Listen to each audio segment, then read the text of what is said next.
niño. Entonces vamos a hablar un poco y quisiera recordar algunas cosas que hablamos la vez pasada, las voy a pasar súper rápidas como para que las tengamos en cuenta. Entonces, recordar que el día tiene muchas oportunidades para enseñar, que todo lo que pasa en el día es una oportunidad para enseñar alguna habilidad pues a nuestros hijos.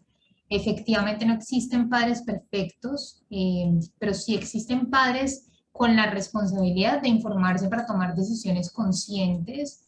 Aquí hay algunos de ellos y creo que eso es lo más valioso, digamos, como dentro de la crianza.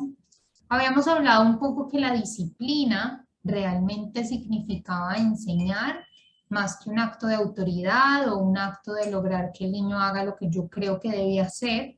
Es más un proceso de enseñanza y de aprendizaje. Y que entonces en esa medida el objetivo de disciplinar pues no es castigar, no es dar consecuencias, sino enseñar. Y eso pues obviamente a veces es bastante retador pues por las particularidades de nuestros hijos y por el afán del día a día, pero también esa es un poco la tarea. Ahora bien, enseñar habilidades ¿para qué? Para inhibir impulsos, para manejar el enojo, para considerar el impacto de su comportamiento en otros, para participar en relaciones profundas y vivir vidas morales y éticas. Y eso creo que es lo más importante pues dentro del proceso de crianza. Y esto también lo hablábamos que nos va a ayudar siempre, todo el tiempo, en todo tipo de situaciones con los hijos, y son las 3 preguntas que son: ¿por qué mi hijo actuó de esta manera? ¿Qué lecciones quiero enseñarle en este momento? ¿Cuál es la mejor forma de enseñar esta lección? Y de ahí entonces venimos ya al tema de hoy. Ese era como un mini repaso y resumen para recordar, digamos, algunos puntos importantes. Pero aquí entonces vamos a un punto importante, muy importante, creo que este es el más importante de todos, y es cuando entiendes un poco más sobre las necesidades emocionales de tu hijo y sus estados mentales, puedes crear una solución positiva. Y en esa medida, eso es lo que vamos a trabajar hoy. Vamos a empezar a conocer un poco más sobre sus necesidades emocionales, y para poder conocer esas necesidades emocionales, pues tenemos que conocer un poco más sobre su cerebro y cómo funciona. Porque a nivel orgánico, digamos, tenemos muchos elementos que hacen que nosotros nos sintamos como nos sentimos y nos comportemos como nos comportamos. El cerebro casi determina lo que hacemos y cómo lo hacemos. Y este es modelado por las experiencias que los padres ofrecen. Recordemos que la crianza tiene también, además de la función, pues digamos, la disciplina de enseñar, la crianza en general es el espacio en el que el cerebro se empieza a moldear desde que están pequeños hasta que se hacen adolescentes, y de ahí pues ya empieza otro proceso, pero sí es muy importante las experiencias que los padres le ofrecen a los hijos para ese proceso de enriquecimiento cerebral. Entender cómo cambia él y responde el cerebro en respuesta a la crianza puede ayudarles a fortalecer al niño y ayudarlo a ser más resiliente. Entonces ahorita vamos a empezar directamente en aquello que muchas veces nos cuesta en las casas, y es el conflicto. Vamos a hablar un poco sobre el conflicto. El conflicto es, digamos, algo complejo, por decirlo así, porque no tenemos conflicto sin sentirnos molestos, disgustados o afectados de alguna manera, ¿sí? Y en esa medida, pues si no lidiamos con esas emociones de disgusto, pues no podemos acceder a la parte de nuestro cerebro que nos permitiría resolver el conflicto. Entonces, ¿qué pasa? Cuando nosotros entramos en una discusión con los niños o incluso en una discusión con nuestra pareja que termina también incluyendo a los niños, pues nos sentimos mal, emocionalmente nos sentimos afectados, y eso muchas veces dificulta las respuestas que como padres tenemos frente a los hijos, pero también al mismo tiempo cuando los niños están en medio de un conflicto, pues eso afecta sin duda alguna pues sus respuestas también frente a la capacidad de resolver esa situación. Hay 3 estados en los que entramos cuando hay conflicto. El primer estado en el que entramos cuando hay conflicto es el de supervivencia, que digamos un poco la parte del cerebro que se activa es la parte baja del cerebro. De ahí entramos como al estado emocional donde se activa el sistema límbico y de ahí pasamos al estado pues, ejecutivo que el lóbulo frontal es el que se activa. Entonces, cuando nosotros arrancamos en la base del cerebro, ¿sí? En el tallo cerebral, pues ahí entonces estamos con la pregunta de ¿estoy seguro? Después paso a soy amado y de ahí entonces puedo pasar a poder entender y aprender algo sobre la situación que me acaba de pasar. Ahora bien, cuando estamos en estos estados, lo que empieza a pasar es lo siguiente. Vamos a ir con el primer estado, que es el estado de supervivencia. Si estamos ante una situación en la que nos sentimos amenazados, nos experimentamos ante una situación de supervivencia. Amenazados puede ser porque la profesora me preguntó algo que yo no sabía y yo me asusté. Amenazados puede ser porque un compañero, no sé, tuve una discusión y me golpeó. Amenazado puede ser porque mi mamá me quitó algo que es muy importante para mí. Y en esa medida, ¿qué puede pasar?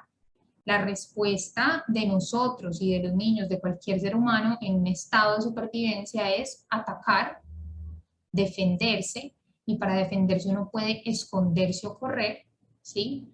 O rendirnos. No sé si a ustedes les pasó cuando los criaron, pues digamos en las prácticas de crianza de sus padres, que muchas veces cuando nuestros padres nos iban a golpear en el momento, si es que usaban esa práctica, uno empezaba a correr por toda la casa. Y uno corría y corría y corría, y al final esa es una respuesta de supervivencia, ¿sí? Porque esa parte del cerebro está activa porque algo te dice no estás seguro, ¿sí? Entonces corre. Y esa es una forma de defensa, no es como que uno esté haciendo eso para que el papá le dé más rabia, uno hace eso simplemente porque no se siente seguro y está buscando seguridad. Y la tercera es rendirse.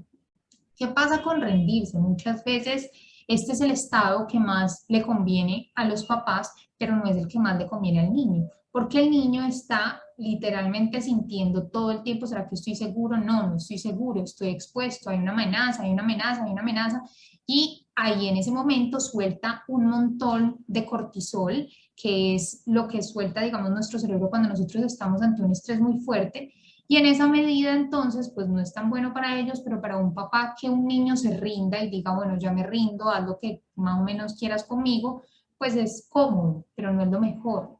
Ahora bien, de ahí nosotros, de la parte más baja del cerebro, que es la parte que más reacciones trae, ¿sí? Porque ahí yo cuando ataco puedo morder, golpear, eh, gritar, y ahí, digamos, ya pasamos a la parte más emocional, que es cuando ellos, por ejemplo, no hacen las tareas y aparece el estado emocional en el padre o la madre.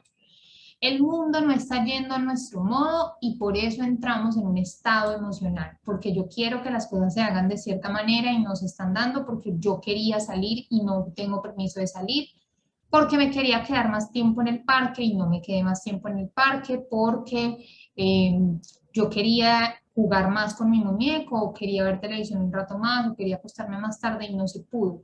Y con los adultos pasa cuando los niños no hacen lo que uno espera que hagan, ¿sí? Por ejemplo, las tareas. ¿Qué pasa cuando estamos entonces en un estado emocional? Aparece agresión verbal o social, es decir, yo grito, empujo, o puedo ser, digamos, agresivo verbalmente con mis compañeros, o incluso como adulto puedo ser agresivo con las personas que me rodean. De ahí viene culpar a otros o culparse a sí mismo. Entonces puede ser, ok, si yo no tengo la responsabilidad frente a esto que pasó, sino que tú tienes la responsabilidad, o por otro lado ya hay niños que se quedan culpándose por lo que pasó y les cuesta mucho salir de ahí y entonces se quedan en ese estado emocional y pueden empezar a llorar porque se sienten mal. Y ahí la pregunta que está de fondo cuando estamos en ese estado emocional es, ¿soy amado? Y la necesidad que tenemos en ese estado emocional es una necesidad muy profunda de conexión. En el estado de supervivencia tenemos una necesidad muy profunda de seguridad. Ahora bien, está el último estado, que es el estado ejecutivo, que era el verde, y ese es el estado en el que queremos estar, porque este es el estado que nos permite resolución de problemas, empatía, y alcanzar las metas que yo necesito alcanzar en esta situación o en esta dificultad específica. Esto es lo último que pasa, digamos, cuando nosotros tenemos un conflicto, ¿sí? Que es cuando ya llegamos a pensar, bueno, ¿qué puedo aprender de esto que pasó y cómo puedo resolverlo? Y la necesidad de este estado es resolver. Entonces, como vemos, pues es una necesidad, digamos, como de, sí, o sea, de llevar a cabo y de resolver, y eso nos lleva a la acción. Entonces, ¿qué es lo que pasa muchas veces en el cerebro? Tenemos los tres estados, pero los tres estados están por separado, están desintegrados. El niño pasa de un estado al otro, pero muchas veces no llega al estado ejecutivo, que es el estado que le va a permitir regular sus emociones y además hacer algo diferente frente a la situación que está pasando, ¿sí? Entonces es literalmente cuando está en el berrinche, está totalmente en estado de supervivencia, puede también pasar al estado emocional, pero no logran llegar, digamos, como al estado ejecutivo, por decirlo de alguna forma. Entonces es como si uno tuviera tres marcadores aquí uno detrás del otro, pero están totalmente desconectados. Este va por aquí, este va por aquí, este va por acá. Entonces, al final lo que nosotros necesitamos es que haya conexión entre cada uno, ¿sí? Como si le pasáramos un cable entre los tres que los uniera, y esas son, digamos, un poco la integración de la que uno habla cuando habla de un cerebro integrado, ¿sí? Que eso lo vamos a ir viendo a lo largo de este espacio, y es cómo los chicos pequeños y nosotros como padres podemos integrar mejor las funciones del cerebro, porque el cerebro tiene muchísimas funciones, pero cada una funciona muchas veces pues por su lado. Lo que nosotros necesitamos es integrarlo, cablearlo para que pueda funcionar de una mejor manera que nos permita a nosotros tener una mejor gestión emocional y realmente enseñarle al niño lo que necesita aprender, que es aprender justamente ese control también de impulsos. Entonces, ¿qué pasa?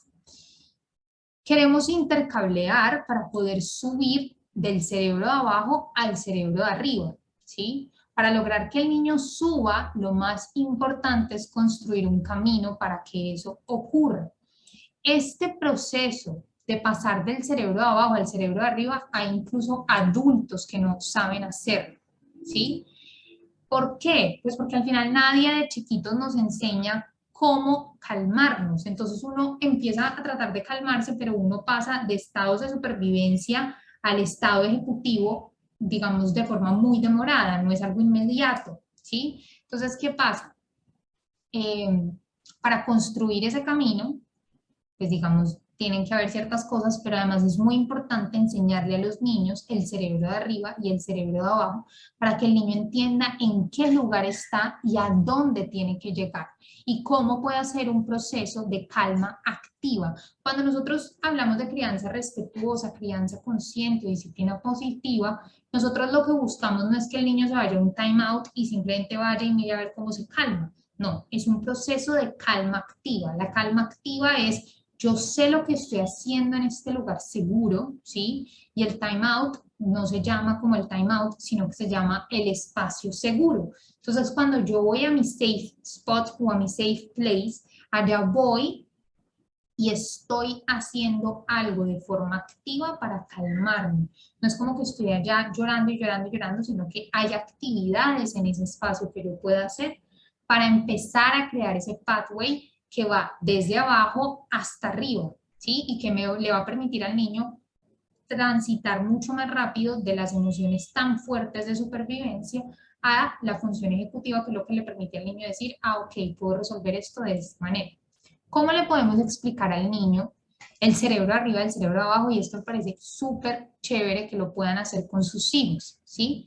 Y es explicarle al niño el cerebro de arriba, el cerebro de abajo a través de construir el cerebro de arriba, el cerebro de abajo. Entonces ustedes pueden un día coger una cartelera, ¿sí? Y vamos a hacer de cuenta que el cerebro es una casa y la casa tiene una planta de arriba y una planta de abajo. Entonces lo que vamos a tratar de hacer es, ok, vamos a pensar, si ustedes le explican al niño, mira, en la parte de abajo está toda la parte que nos hace sentir estresados, bravos, enojados, asustados. Entonces, esa es la parte de abajo, que es cuando nosotros ni siquiera podemos pensar, sino que simplemente estamos atrapados por las emociones. Las emociones nos atrapan en la parte de abajo de la casa.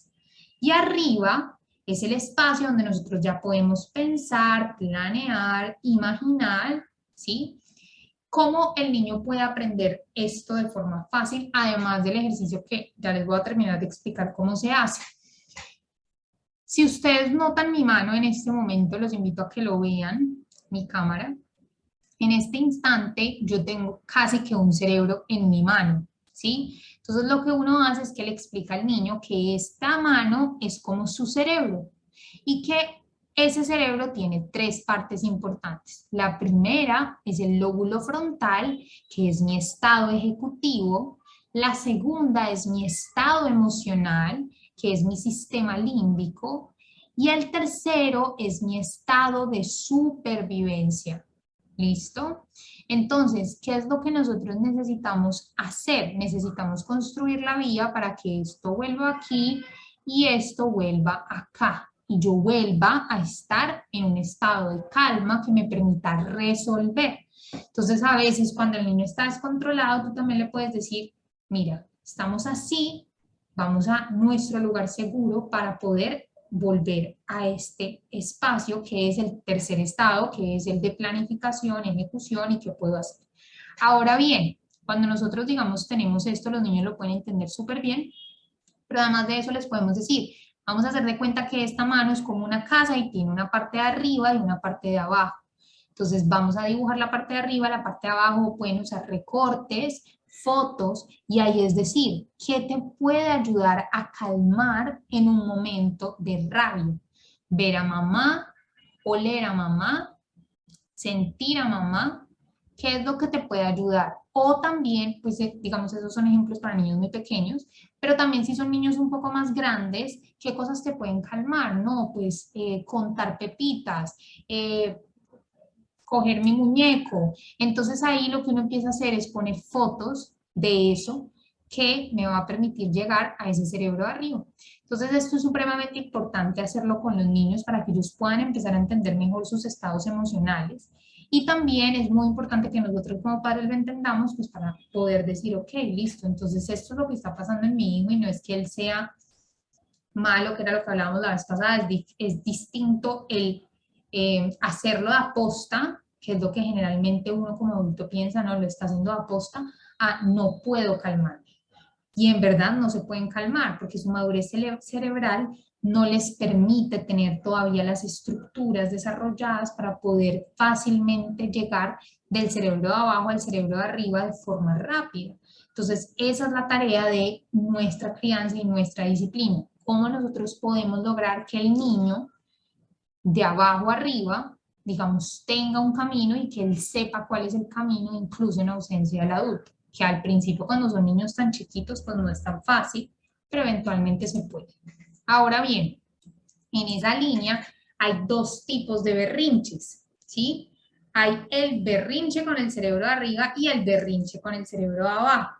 En el caso de ustedes, en general, pues si están acá, sus hijos quizás no sean tan grandes, también pueden tener un segundo hijo que sea mayor, pero entonces quiero que hablemos un poquito de esto porque esto también marca una gran diferencia. El berrinche con el cerebro de arriba es un berrinche en la que el niño decide de forma consciente hacer una escena y tocar los botones que él sabe que puede tocar para que mamá se descomponga o para que mamá haga lo que yo quiero que haga o para que mamá me dé lo que yo quiero que me dé. Es un intento de forma estratégica y manipulativa de controlar la situación a su modo, como él quiere. El niño puede ser razonable, puede tomar decisiones y puede controlar sus emociones si es guiado de forma adecuada. Y el niño puede parar de forma inmediata incluso cuando sus demandas son aceptadas.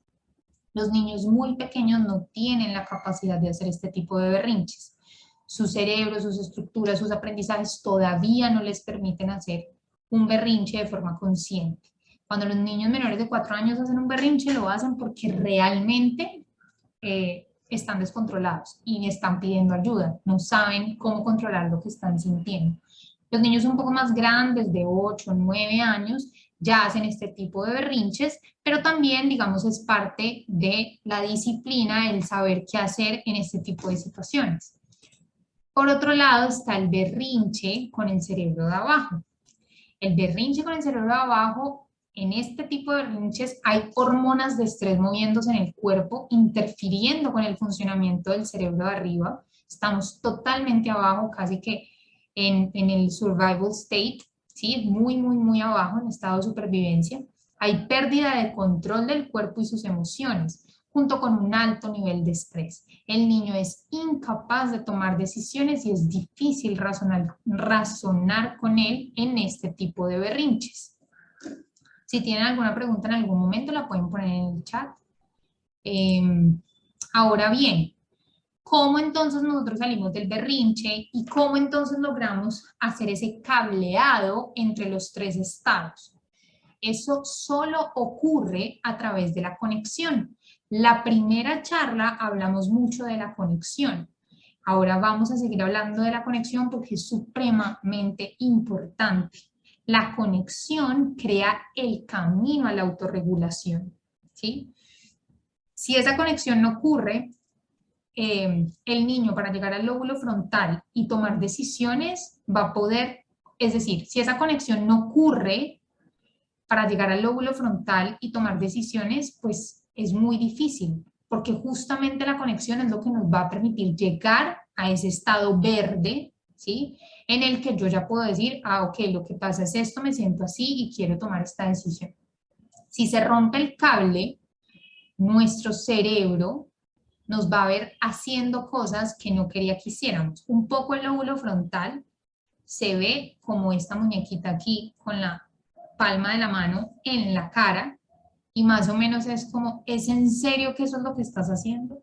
Incluso en los adultos pasa lo mismo. Cuando el cable se rompe, o sea, cuando yo no logro cablear los tres estados, yo no logro moverme con mi cerebro completo, porque es que lo que uno espera ya en los adultos es que a pesar de que el estado de supervivencia se active, el lóbulo frontal se activa al tiempo y tú estás con los tres activos, pero tú estás razonando, ¿sí? No espera uno que se active solamente el estado de supervivencia para verse más o menos como aquí el señor rabia y que el lóbulo frontal no esté funcionando. Entonces, claro, hay mamás que dicen, yo sabía lo que tenía que hacer, pero no pude. O sea, emocionalmente estaba demasiado descontrolada. Entonces, así más o menos te mira tu lóbulo frontal cuando se desconecta y más o menos dice, no, pues ya, se te fueron las cabras al monte. Ahora bien, la conexión no se logra solo al estar presente. Estar presente es importante, pero no es suficiente, ¿sí? La conexión es activa, implica acciones directas hacia la conexión, que implica contacto visual, contacto físico, presencia y juego. Obviamente cuando nosotros estamos ante una situación muy seria, pues a veces es difícil jugar, pero hay situaciones como no me quiero vestir, que se torna seria, pero que si usamos un poco de juego y hacemos un poco de conexión, quizás el niño salga del berrinche y logre un poco calmar las emociones y acceda, digamos, a ponerse la ropa, pues porque necesita ponérsela, por ejemplo, para ir al jardín. Esto es supremamente importante porque muchos padres dicen, no, pero es que yo siempre estoy con él. Pero siempre estar con el niño no implica que realmente estamos construyendo una conexión. Ahora bien, viene una parte interesante y es que les voy a hacer una serie de preguntas a ustedes y la idea es que ustedes ojalá puedan escribirlo o pensarlo. Escribirlo es importante y es muy importante porque la forma en la que nosotros respondemos nos permite saber en qué debemos trabajar, porque recuerda que cada vez que tú respondes tienes dos ojitos mirándote. Un niño me decía en terapia, yo tengo un niño en terapia y entonces pues una de las tareas es hacer unos tipos de respiración que se usan en el lugar seguro todas las mañanas antes de salir al colegio. Y el niño, estábamos hoy en terapia y me dice, entonces yo le dije, bueno, ¿y cómo nos fue con los compromisos? ¿Pudiste hacer las respiraciones todas las mañanas? Dice que pues yo intenté hoy, pero mi mamá no quiso hacerla. Y yo, ¿y por qué no quiso hacerla? Y me dijo, pues porque estaba brava con mi hermano. Y yo le dije, ay, ¿en serio? Me dijo, sí, pero es muy raro porque justamente creo que si hubiera respirado, habría podido quitarse el enojo y habría podido responderle mejor a mi hermano.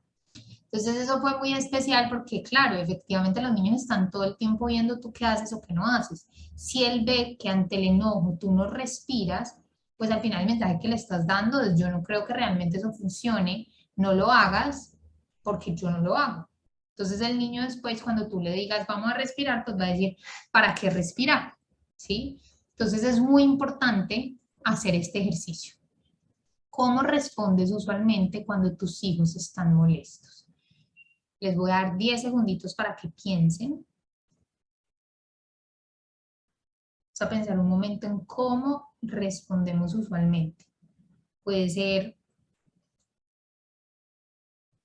de forma calmada, puede ser un poco alterados, puede ser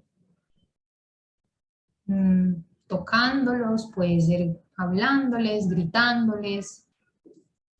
Esto es un ejercicio para ustedes, entonces la idea es que sean lo más sinceros posibles.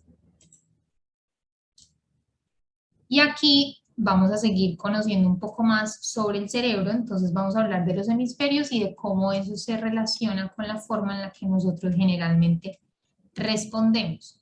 El cerebro del lado izquierdo, es decir, el hemisferio izquierdo, responde enfocándose en hechos y soluciones. Entonces, estas son algunos tipos de respuestas que los padres dan a los hijos. No te preocupes, no hay razón para tener miedo.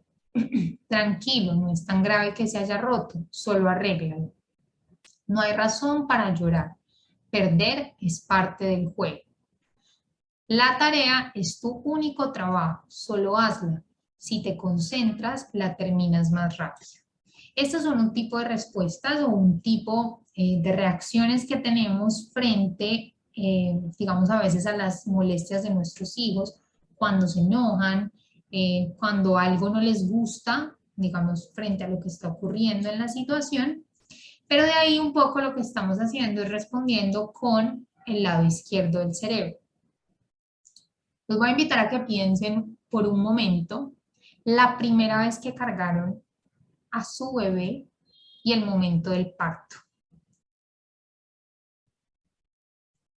Van a pensar en ese momento y un poco vamos a ver cuál es el hemisferio que está mucho más activo. Si ustedes en este momentico pensaron inmediatamente, yo ese día me levanté, me monté al carro, eran las 8:50 de la mañana, salí corriendo a la clínica, cuando llegué ya eran las 9:30 y a las 9:30 entré, había dilatado tanto y entonces en ese momento el doctor me dijo, no, te vamos a poner la epidural, me pusieron la epidural y después me llevaron, no, tocó hacerme cesárea, entonces ya tuve el hijo y de ahí entonces procedieron a entregarme al niño, yo lo vi y de ahí procedí a amamantar. Si mi discurso y mi recuerdo está en esa línea, evidentemente estoy súper en el lado izquierdo de mi cerebro. Si por el contrario, ustedes dijeron, no, o sea, ese fue el momento más feliz de mi vida, me acuerdo mi niña con esos cacheticos rosados, no, divina. Claro, es mucho más emocional, tiene como la foto completa de la situación, pero es mucho más desde la emoción y generalmente uno recuerda las cosas desde ahí. Pero eso es un poco para mostrarles las diferencias entre los hemisferios y ya van a ver por qué eso es importante. El hemisferio izquierdo es lógico, lineal, lingüístico y literal. En cambio, el hemisferio derecho es capaz de percibir emociones e información del cuerpo, no es lineal, no es verbal, o sea, cuesta mucho ponerle palabras a lo que el hemisferio derecho, digamos, capta del cuerpo y de la realidad, ¿sí? Y el hemisferio derecho generalmente es el primero que percibe la emoción y de ahí el hemisferio izquierdo nos permite decir, ah, ok, lo que estás sintiendo es esto. Puede poner cosas en contexto viendo la foto completa. Y en esa medida, pues el hemisferio izquierdo es mucho más racional y el hemisferio derecho es mucho más emocional. Cada persona y sus propios hijos tienden a ser más de un hemisferio que de otro, tienden a usarlo más. por su personalidad, carácter, temperamento, por los papás, por la crianza, por todo. Y esto es información importante. ¿Por qué? Porque al final nosotros necesitamos integrar. Ya integramos los estados de la mente, ¿sí? Que son el estado de supervivencia, el estado emocional y el estado ejecutivo. Esa es la primera conexión que nosotros necesitamos, cablear eso e integrar. Y el segundo cableado que nosotros necesitamos hacer es entre cada uno de los hemisferios. Entonces, entre el hemisferio izquierdo y el hemisferio derecho necesitamos que estén unidos, porque al final, cuando nos vamos solo por un lado, pues hay información que no tenemos frente a lo que ocurre, ¿sí? Entonces, es muy importante lograr que los niños integren ambos hemisferios. El hemisferio izquierdo pone palabras y orden. El hemisferio derecho le da texturas emocionales y contexto a tus experiencias. Entonces es muy importante el izquierdo porque le permite al niño decir, es que lo que yo estoy sintiendo es esto y lo que me pasa es esto, y ordena lo que está ocurriendo, sintiendo y cómo puede resolver. El derecho siente, ¿sí? Siente, siente, siente, mira el contexto de la situación, pero no hay muchas palabras que puedan expresar lo que el hemisferio derecho está sintiendo y percibiendo. ¿Qué pasa entonces? Hay un momento en el que los niños entran en unos tsunamis emocionales, en el que hay pensamientos de todo tipo, inestabilidad, se sienten frágiles, están en los tres estados, pues el tercero no lo logran mucho, pero están en el estado de supervivencia y en el estado emocional súper fuerte. Y aquí hay algo importante que vamos a hacer, y es, vamos a hacer este ejercicio. ¿Cómo tus hijos te señalan que están teniendo un momento difícil? Tómate un minuto para describir lo que pasa cuando tu hijo está en medio de un tsunami emocional. Les voy a pedir que nos compartan por el chat sus respuestas. ¿Cómo tus hijos te señalan que están teniendo un momento difícil? ¿Qué hace? ¿Cómo se ve? ¿Está llorando? ¿Grita? Entonces les voy a dar un momentico para que nos compartan por el chat, en el caso particular de cada uno, cómo se ven sus hijos o cómo ustedes saben que están teniendo un momento difícil a nivel emocional. Pueden gritar, llorar, tirar cosas, pegar, pueden gritar cosas verbalmente, no solo gritar, sino decir cosas verbalmente, pues digamos que son fuertes. Pueden quejarse, se pueden hacer daño a sí mismos. Llora y no habla, ok. ¿Alguien más nos quiere compartir? Grita, llora, le cuesta expresarse, pataleta, ok.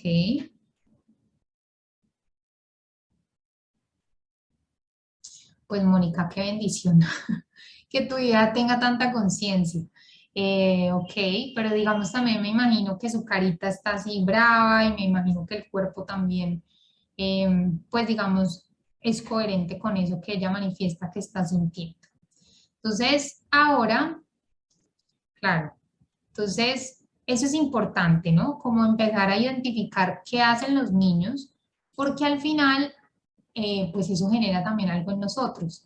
Entonces, teniendo en cuenta eso que acaban de compartir, piensa en cómo respondes tú ante una situación de alto estrés con tus niños, ¿sí? ¿Cómo responde usted cuando su hijo está enfadado o disgustado? Esas no las tienen que compartir. Si alguno no lo quiere compartir, puede hacerlo, pero pues no es más un ejercicio personal. ¿Cómo responde usted cuando su hijo está enfadado o disgustado? Cuando ves las señales anteriores, ¿cómo respondes? Cuando yo veo que mi hijo llora y no me quiere hablar, ¿cómo respondo yo? Cuando veo que empieza la pataleta, grita, llora, no me dice qué le pasa, ¿cómo respondo yo? Generalmente con una respuesta lógica, como las primeras que les mostré, explicando las razones, respondiendo emoción con emoción, elevando el caos de la situación, o puede ser más integrado combinando ambos hemisferios, porque esto es importante por lo que les decía de las personalidades. Habemos personas más emocionales, habemos personas más racionales, y cuando pues un poco el hijo de uno también es tan emocional y uno es súper emocional, cuando uno responde de forma emocional, o sea, súper derecho, pues al final puede empeorar la situación, y cuando responde desde el izquierdo también. Cuando un niño llora y se queda callado, uno empieza a tratar muchas veces de darle explicaciones, como, pero tranquilo, todo va a estar bien, no tienes por qué tener miedo, pero me puedes hablar, todo como muy razonable, pero pues para el niño a veces es difícil y ya vamos a ver por qué. ¿Qué detona su reacción? ¿Qué es lo que realmente detona la reacción en ustedes? Detona la reacción,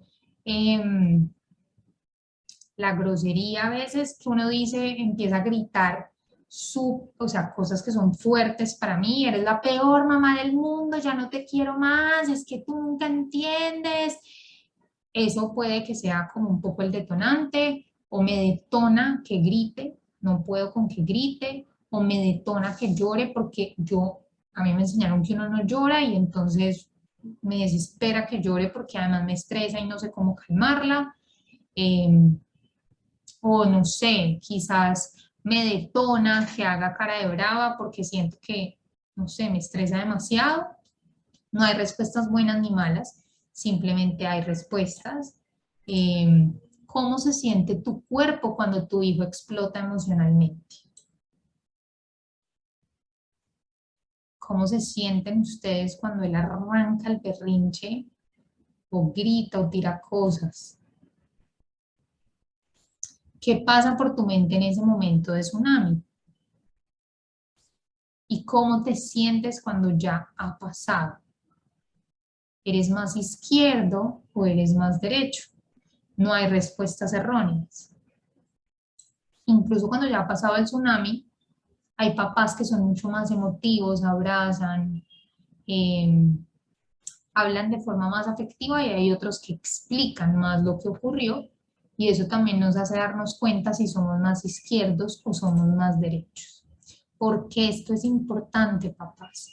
Porque la conciencia sobre las respuestas que damos usualmente permite tener más oportunidades de modelar el tipo de comportamiento que queremos que el niño exponga, pero además eres más capaz de conectar con tu hijo para ayudarlo a integrarse.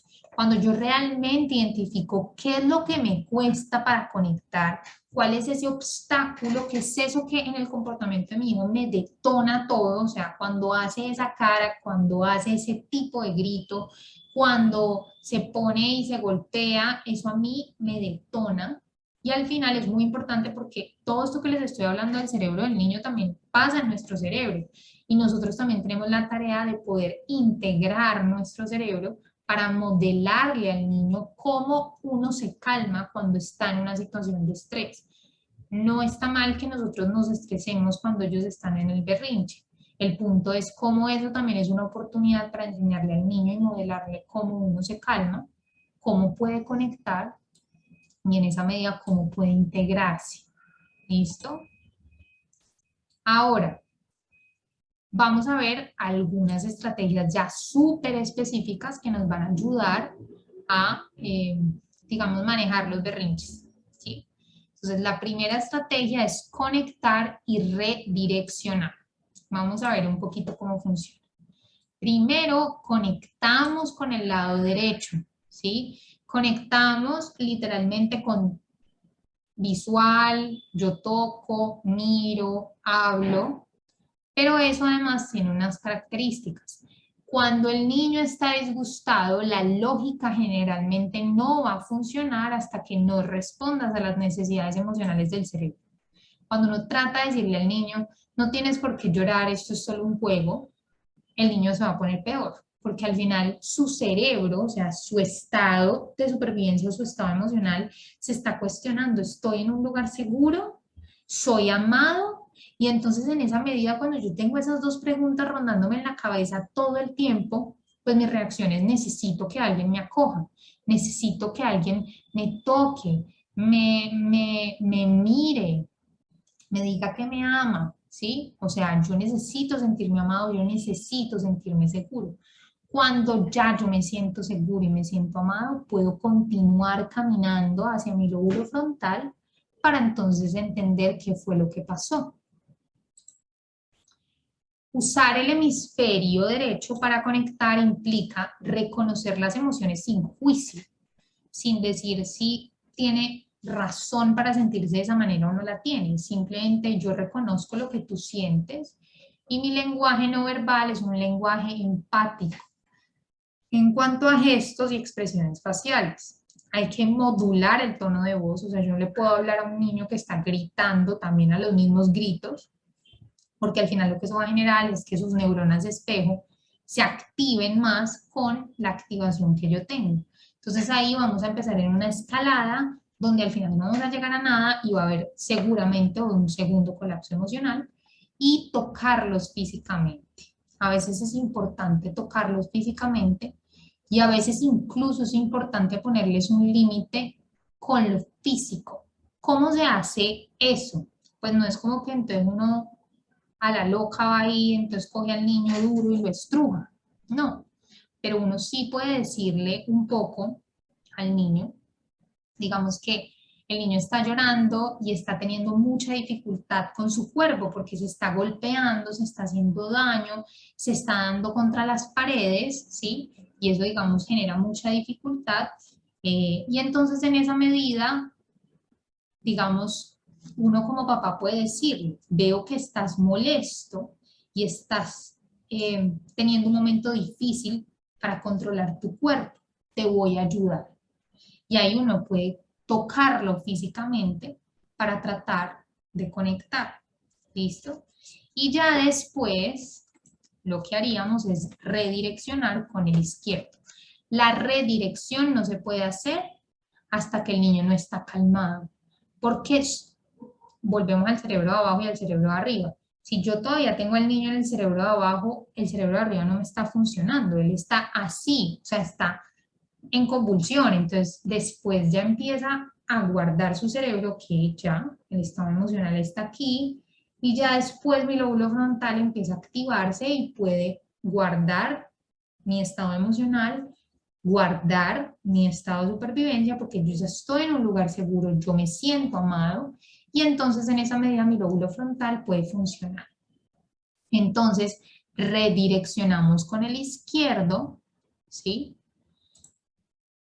Usamos pues el hemisferio izquierdo y de ahí entonces cuando sientes que el cerebro del niño se ha calmado lo suficiente como para manejar el hemisferio izquierdo y su lógica, puedes redireccionar hacia la resolución del problema con el niño, ¿sí?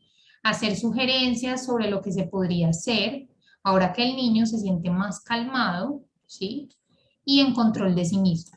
Por ejemplo, vamos en el carro y la niña está en un ataque en el carro porque no compré un collar. No le compré un collar y lo quería. Entonces dice, eres la peor mamá del mundo, te odio, te odio. Entonces ahí lo que uno hace es conectar y también una forma de conectar cuando digamos estamos con las manos ocupadas y no podemos tocar al niño porque estamos por ejemplo en el carro.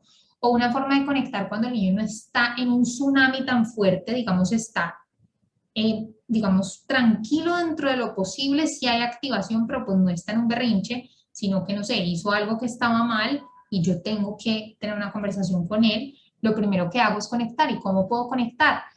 Notando lo que ella está sintiendo, ¿sí? Entonces, una forma de conectar cuando el niño, digamos, no lo puedo tocar o, digamos, está medio calmado, conectar puede significar puntualizar cómo se siente en ese momento.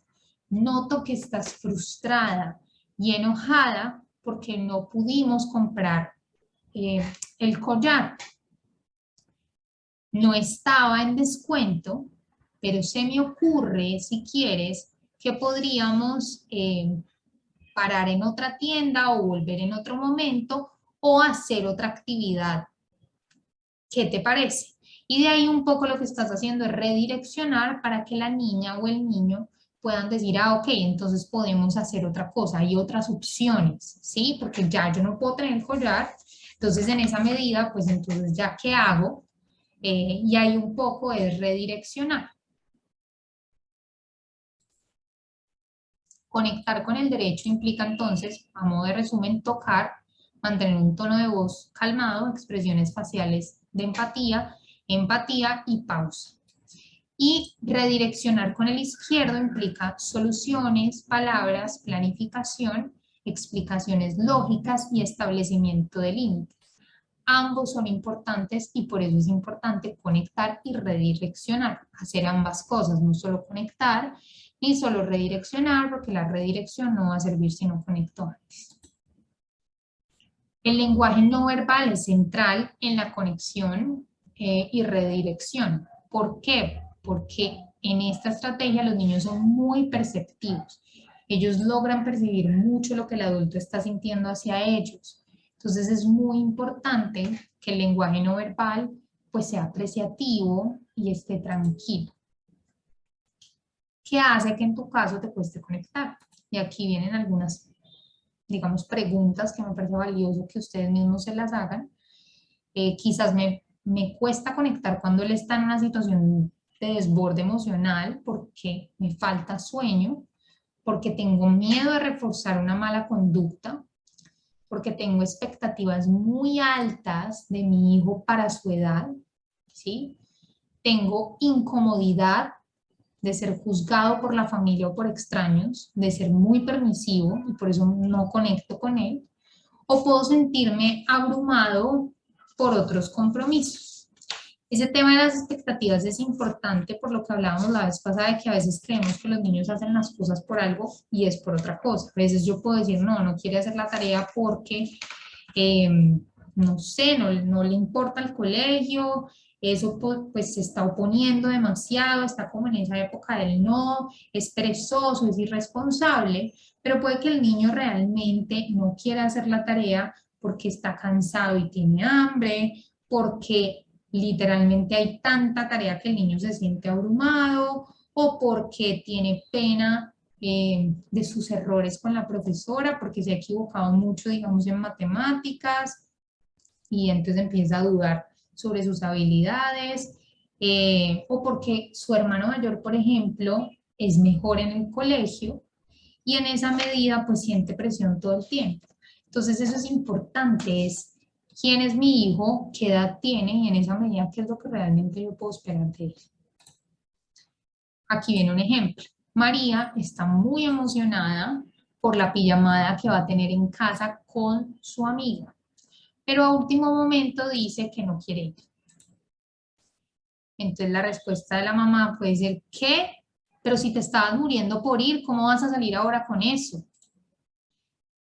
De ahí entonces, pues la niña se pone mal y ahí tranquilo, no pasa nada, vas a estar muy bien, la vas a pasar muy bien, ve, no hay ningún problema, no va a pasar nada, no tengas miedo, solo ve a la pijamada. Y de ahí entonces la niña se siente ignorada, invalidada y que sus padres están minimizando su sentimiento. ¿Cuál sería una forma adecuada de responder? ¿Por qué? Porque pues en esta se cierra y se rehúsa a ir. Conectar y redireccionar. Lo primero es acercar al niño a tu cuerpo. Puedes acercarlo, cogerlo de los bracitos o acercarlo y cargarlo si es pequeño. Y le puedes, digamos, invitar a respirar profundamente o puedes tú simplemente respirar y que él sienta tu respiración. Y le puedes decir, parece que estás teniendo dudas sobre ir a la pijamada. Y de ahí el niño seguramente se va a sentir entendido, apoyado, va a ser capaz de calmarse y hablar sobre sus preocupaciones y miedos. Porque ahí entonces él va a decir, ah, ok, mi papá lo nota o mi mamá lo nota y en esa medida pues yo le puedo decir qué es realmente lo que yo estoy sintiendo o el miedo que me está dando de ir, pues digamos como a la pijamada. Y ahí entonces validamos emociones y después resolvemos el problema. Eso es conectar y redireccionar, que es la primera estrategia. Ahora vamos con la segunda estrategia, que funciona muy bien para niños pequeños. Name it to tame it.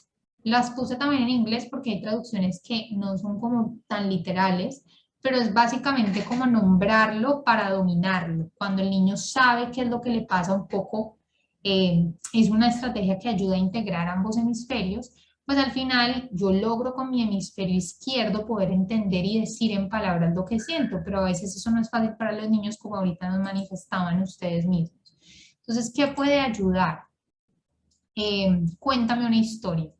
Entonces, en Cuéntame una historia, ay, Dios mío, podemos usar la mano, por ejemplo, como un modo de conectar. Entonces tú puedes pedirle que te dé la mano y en la mano tú en cada dedito empiezas a contar la historia de lo que acaba de ocurrir, ¿sí?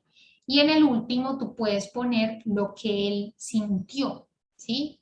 Había un niño, este dedito se fue al colegio, este dedito tuvo un problema en el colegio, este dedito volvió a la casa, pero estaba un poco enfadado. Este dedito empezó a jugar con su hermano, pero se cayó y se molestó mucho con su hermano.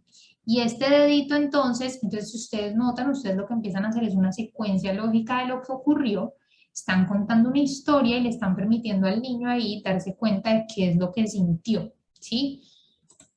Cuéntame una historia pues tiene tres momentos y son los hechos, que es cubrir el hemisferio derecho para que realmente la información de lo que realmente ocurrió pueda ser comprendida. Los segundos son las emociones del niño y es explorar la experiencia interna del niño con la situación, no solo lo bueno, sino también lo difícil, lo que me costó de esa situación. Y un mensaje de aliento de, por ejemplo, tú puedes con esto, o ahora puedo mostrarte lo que pasó. Por ejemplo, cuando un niño pequeño se cae en la casa, que no es algo muy grave, pues o un rasponcito, o simplemente se cayó y empieza a llorar súper fuerte, siempre igual recuerden que es muy importante la conexión, tocarlos, mirarlos y validarlos. Entonces ahí, pues uno valida y de ahí empieza a hablar y empieza a contar como una historia, o sea, cuáles fueron los hechos. Ay, estabas corriendo, me imagino que eso duele porque estabas corriendo y te resbalaste, te pegaste con el piso, de ahí me imagino que te estás sintiendo triste o adolorida, pero tú puedes con esto, vamos a calmarnos juntos o vamos a hacer otra actividad o bien vamos y te echo una cremita o lo que sea que ya, digamos, ustedes como padres decidan, pero es, digamos, una buena estrategia porque ayuda a los niños a entender lo que pasó, pero de una forma, digamos, como narrativa y validadora de sus emociones. La otra estrategia es Move It or Lose It para padres. Entonces aquí un poco la propuesta es que cuando mueves el cuerpo, pues también tu cerebro cambia un poco de estado. Entonces, pues como adultos nos sirve mucho respirar, pero a veces también necesitamos movernos porque cuando nos quedamos en la situación en medio del berrinche, a veces, digamos, nos sobrepasa tanto que podríamos llegar a tener pues como unas respuestas que no son las que realmente queremos. Entonces, lo primero es no hagas daño. Y para no hacer daño, pues es tratar de no decir palabras que después puedas arrepentirte de decir. Guarda tus manos para evitar una confrontación física. Entonces en ese momento es como que ya, o sea, estoy en un punto en el que no puedo hablar porque sé que voy a decir algo que quizás no quiera decir. Segundo, retírate de la situación para calmarte. Puedes respirar activamente. Puedes también moverte haciendo jumping jacks, por ejemplo. Este es el ejemplo que daba el libro, pero pues no necesariamente tiene que ser ese. Puedes hacer estiramientos, ¿sí? Y eso ayuda a que tú te integres a ti mismo para regularte. El niño te está mirando, el niño está viendo lo que tú estás haciendo. Él sabe que tú estás descontrolado, tú le vas a decir, me voy a calmar, y de ahí entonces tú te puedes retirar del espacio, aunque él obviamente te va a seguir a ver qué vas a hacer, puedes empezar a respirar, saltar, estirar, lo que sea, y de ahí un poco entonces es reparar, ¿sí?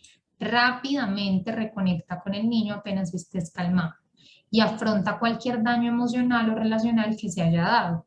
Por ejemplo, tú pudiste haberle dicho algo muy fuerte.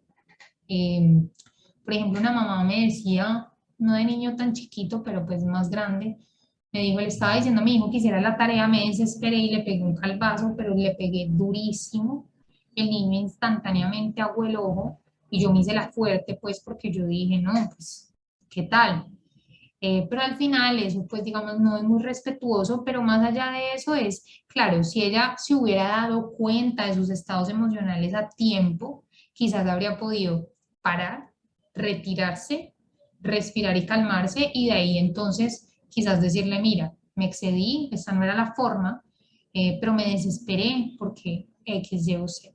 Entonces esta funciona y también este Move It or Lose It funciona muy bien con los niños. Por ejemplo, está el niño que no se quiere poner la ropa y que no, y que no, y que no. Entonces ahí tú puedes empezar a decir, ¿qué tal si cantamos esta canción y bailamos y mientras bailamos yo te pongo la camisa? ¿Sí? Entonces a veces mover al niño, o sea, hacerlo mover el cuerpo, hace que los estados del cerebro también puedan regularse e integrarse.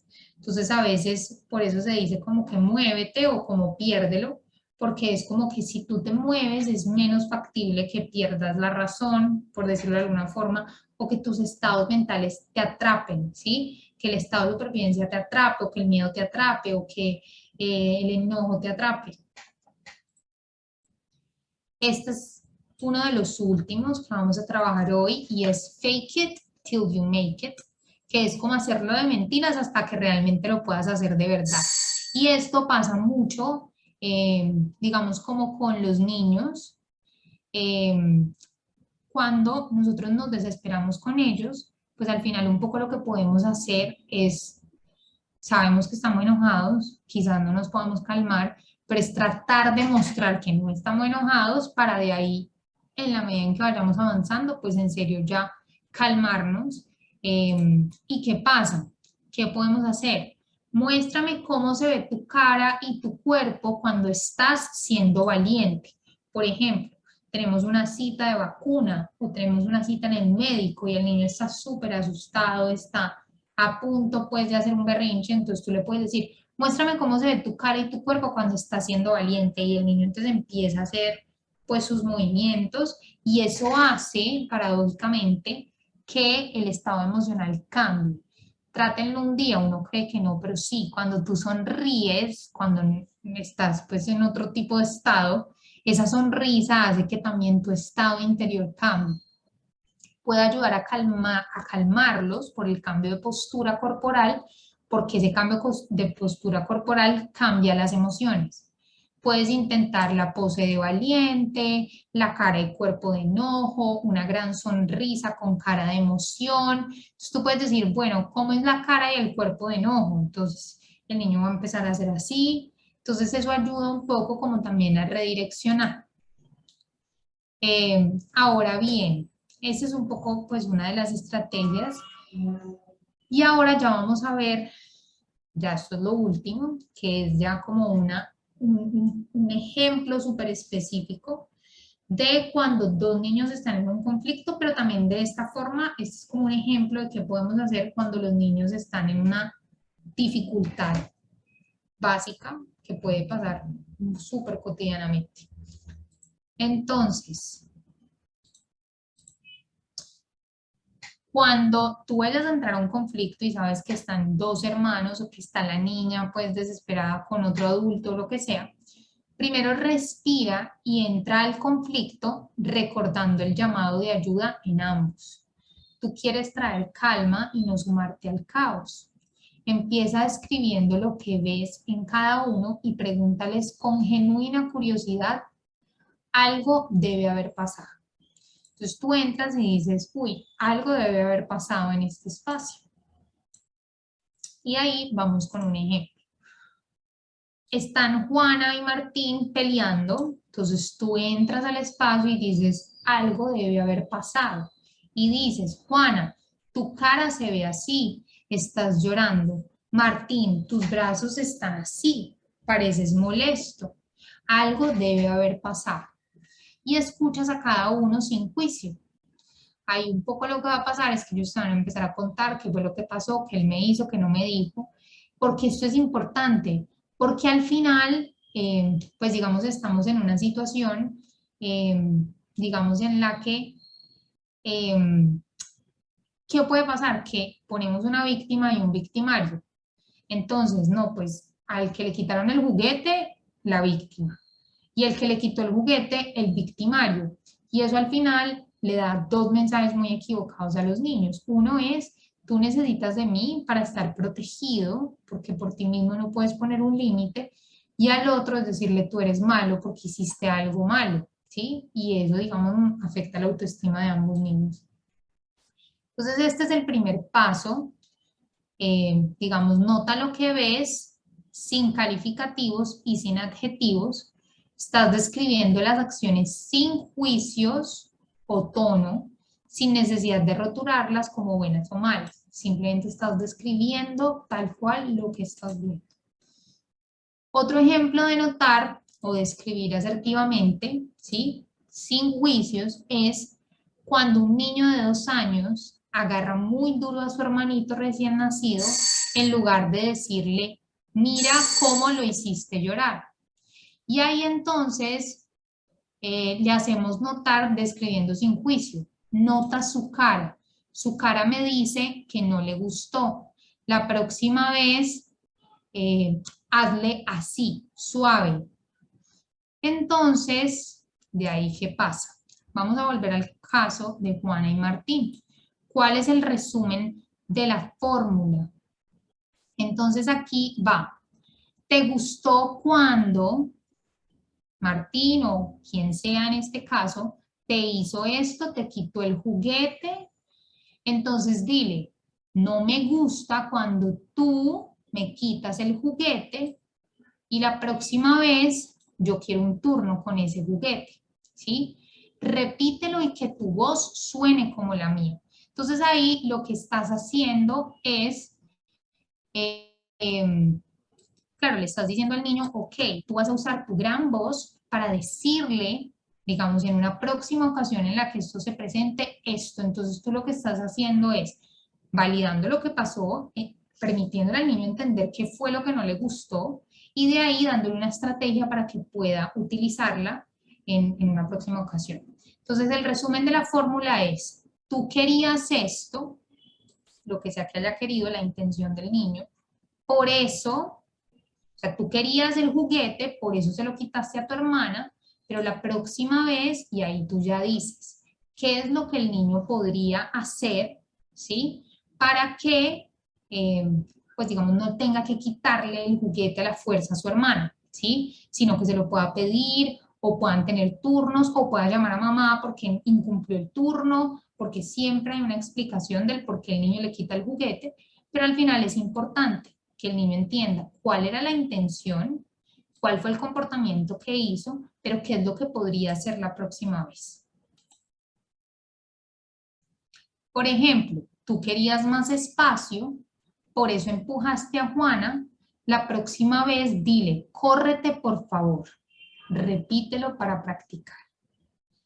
Tú querías el juguete, por eso le pegaste. La próxima vez dile, ¿me lo prestas? Entonces estos son ejemplos que ayudan para que el niño, pues digamos un poco, tenga más estrategias y herramientas para responder ante las situaciones cotidianas, pero también esta es la labor del adulto, y es decir, este tipo, digamos, de estrategias para que el niño sienta que estás conectando con él, pero que además le estás diciendo un poco qué puede hacer una próxima vez.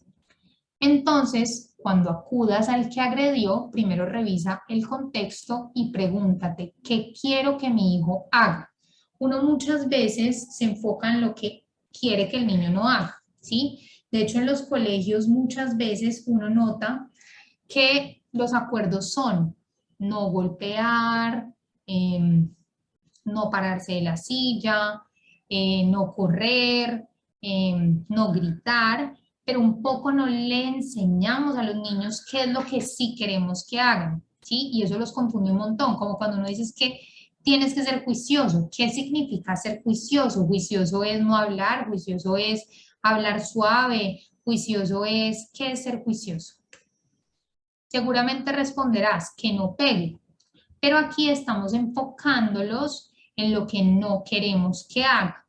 Y debemos hacer un esfuerzo consciente por revisar cuál es el comportamiento específico que yo quiero que él sí haga.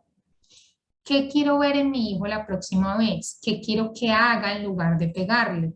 O por ejemplo, ahorita tocó muy duro a su hermanito, entonces lo que yo quiero que haga la próxima vez es que lo toque suave, ¿sí? Por ejemplo, ¿quieres que le pida el juguete prestado? ¿Quieres que espere su turno? ¿Quieres que llame a su hermano por su nombre?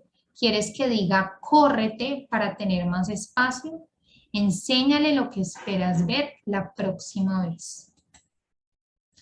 Y aquí un poco, este era pues digamos un resumen de los tres estados de la mente. Cuando entendemos el porqué detrás de la conducta, del grito, del berrinche, ¿sí? Entendemos que están jóvenes, que su cerebro está en desarrollo, que no están integrados cuando sus emociones fuertes toman el control, entonces podemos ofrecer respuestas más compasivas. Nunca veremos el berrinche con gusto, pero sí podemos verlo con empatía y compasión, permitirá calma y conexión. Entonces, este es un poco el mensaje que queríamos dejar pues hoy también, y es cuando yo conozco mejor a mi hijo, no solo porque conozco su personalidad, que todavía no tiene personalidad, pero su temperamento, sus características, su forma de responder, la forma en la que yo respondo, pero especialmente la etapa en la que ellos están, pues al final yo empiezo a darme cuenta que hay muchas cosas que ellos hacen sin intención. No lo hacen porque quieran hacernos daño, no lo hacen porque quieran llevarnos la contraria, no lo hacen porque quieran tocar los botones que justamente nos molestan, sino que pues al final tiene que ver con su etapa y su momento del desarrollo, tiene que ver con su cerebro, tiene que ver con la integración. Un niño de 8 años es mucho más integrado si ha tenido unos papás que se enfocan en todo este proceso que un niño de 4 o 3 años, ¿sí? Y en esa medida, pues un pelado de 15 uno esperaría que sea mucho más integrado, pero pues a veces no. ¿Por qué? Pues porque no les hemos enseñado estas herramientas emocionales que permiten que ellos aprendan a integrar su cerebro, el hemisferio izquierdo con el derecho y los tres estados que son en los que entramos en diferentes situaciones cotidianas. Entonces es muy importante esto y digamos, felicito a los papás que están acá porque realmente creo que en la medida en que uno pueda conocer mucho más a su hijo, puede responder mejor a sus necesidades emocionales y en esa medida, como dice esta frase, pues podemos ser mucho más compasivos, ¿sí? Verlos con empatía y compasión, y eso es lo que nos permite conectar con ellos. La base de todo este proceso es conectar. Siempre que conectemos con el niño, después siempre se puede enseñar. El problema es que pasamos a enseñar o pasamos a castigar o pasamos a quitar antes de conectar. Entonces, conexión antes que corrección, siempre. Y eso va a permitir entonces, pues que nosotros podamos enseñarles muchas más habilidades que realmente les sirvan a nuestros hijos para su vida en general. Pero también es muy importante entender cuáles son los obstáculos que nosotros tenemos como papás para conectar y cuáles son esas creencias que yo tengo frente al comportamiento de mi hijo que muchas veces pueden hacer que yo lo vea a él como lo que no es o que pueda ver su comportamiento de forma inadecuada, porque al final puede que yo piense que está haciendo las cosas con una intención, pero puede simplemente ser fruto de la inmadurez, digamos, orgánica que tiene en su cerebro. Entonces, esto es un poco el tema de hoy, que era pues el cerebro de arriba y el cerebro de abajo. Y finalmente es recordar que cuando el niño está desbordado, está sufriendo. Y en esa medida no es que él quiera sufrir, ¿sí? Está desbordado, está sufriendo y ahí un poco implica también entonces ver en qué momento nosotros decidimos hacer ese proceso de conexión para poder redireccionar. Entonces, bueno, este es el mensaje de este segundo encuentro, que va también súper en la línea de lo que hablamos en el primer encuentro. Eh, y nada, pues la idea realmente es como que esto ayude a transformar las prácticas que tenemos con los niños y que nos brinde muchas más herramientas, pues como para poder eh, trabajar en la crianza de los niños. Mariana. Muchas gracias, Mariana. A En ti. este momento, si tienen alguna pregunta, Mónica o María Lucía, pueden hacerla por el chat o poner su micrófono como ustedes quieran y Mariana las estará resolviendo.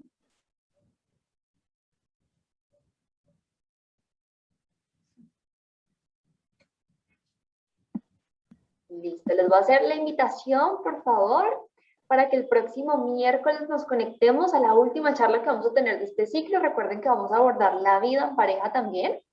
Por acá tenemos un mensaje de María José Franco, felicitando a Mariana. Mari, como siempre, espectacular, no sabes cómo me sirven tus herramientas. María Lucía Prado dice, sí, muchas gracias. Pues Mariana, definitivamente muchísimas gracias. Nos vemos el próximo miércoles, las esperamos a todas y muchas gracias por asistir. Muchas gracias a todos.